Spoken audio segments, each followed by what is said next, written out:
We're back, taking a look now at using APA documentation. Notice this is what? APA. This is not the same thing as MLA. There's different ways of documentation for a research essay.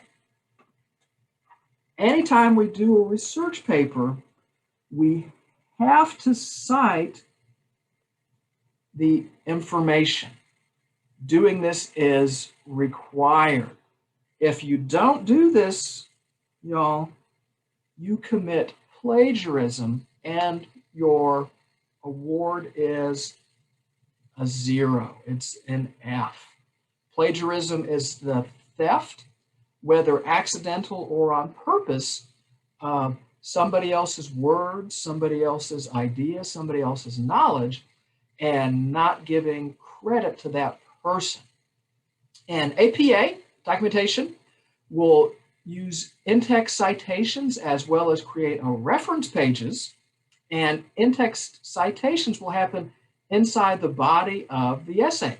And we'll be doing this with a combination of narrative, which is also another way to think about narrative would be a signal phrase, and parenthetical references. Right, what that signal phrase does is that it's going to lead the reader into the research. We never take a direct quote from research and just drop it into an essay. It has to have some type of narrative associated with it, some type of signal phrase.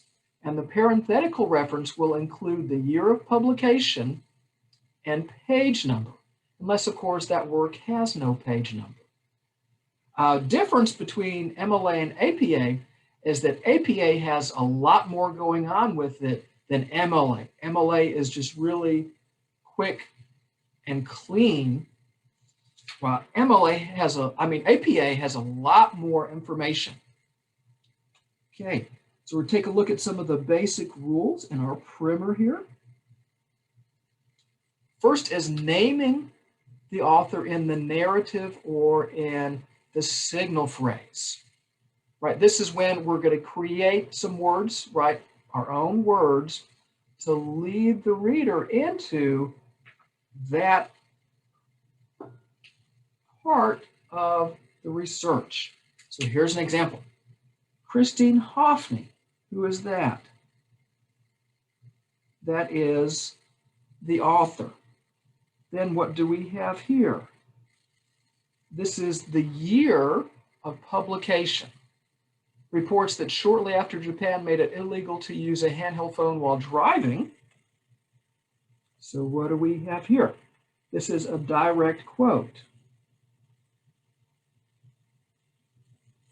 Accidents caused by using the phones dropped 75%. So when we have a direct quote, we open the quote and then we have to close it. Now here's our parenthetical reference. We open up parentheses. We abbreviate page, P period, one space over, and then we put the page number, close parentheses, and where does the period go? After the parentheses. So this is very, very common. Direct quote, it's okay to copy word for word from an article so long as you create the narrative, create that signal phrase, and close it inside of quotation marks, author, year, page number. This is very, very common. Very common. Okay. Rule number 2 is naming the author in the parentheses. So if the narrative or the signal phrase doesn't have the author's name, like it did in number 1, then we're going to have to include it inside the parentheses. So you'll notice author, year, page number. What do we see again? Author, year, page number. So that same information So author, year, page number. It's either going to be in the narrative in that signal phrase, or all of it's going to be in the parenthetical citation. So most states do not keep adequate records on the number of times cell phones are a factor in accidents. As of December 2020, only 10 states were trying to keep such records. Oh, did y'all notice that difference? Yeah, there were no bunny ears. There were no quotation marks. Please remember, you have to cite paraphrases. That's when you read from your article and then you put it in your words, but that's not your research, so we have to give credit. The next one, people always say, didn't you sign your paper? Yeah, sometimes it happens that the author is unknown. If this happens, then what you use is you use an abbreviated form of the title in parentheses. So here the person's name is not lawmakers, right? That's an abbreviated title. And as always, we're going to have the year of publication and the page number. And you'll notice here, yeah, there's no quotation marks. What is that? That's another paraphrase. Number 4 is very common. This is when you get an article, say for example, from a database or an online version of a magazine or newspaper. And remember, there's no pages in cyberspace. Different printers provide different page breaks, right? So we have to ignore the page numbers that the printer puts on pages, and we have to treat those as unpaginated. In other words, there's no page number. When we look at this citation, we see it looks very close to the others, except there's no page number.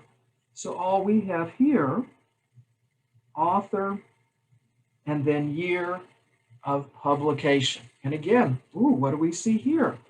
This is another paraphrase.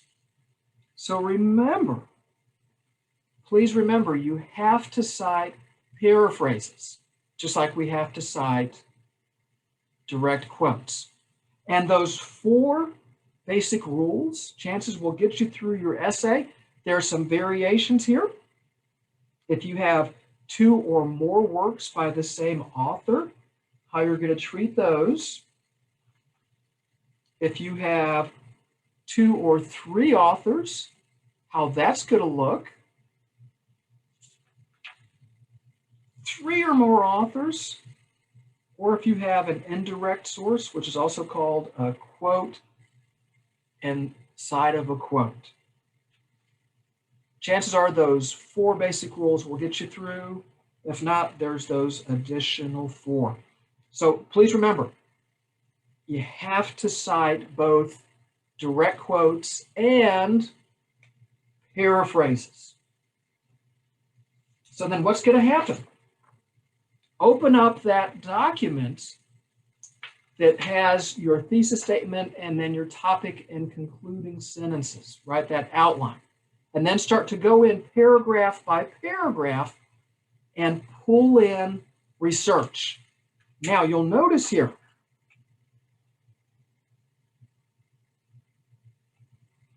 you have to have your own thoughts and your own words along with what?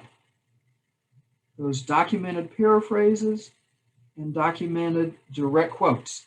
You have to have all those 3 different things going on. Your thoughts, your words, and by the way, that's the most important thing. You're the most important thing in your writing. Don't omit yourself. Then you're just going to move through paragraph by paragraph, pulling information in. Cite everything. Remember, each body paragraph must have research. If you have a really long direct quote, you're going to have to edit it using ellipses or turn it into a paraphrase. Never let a direct quote take over a paragraph.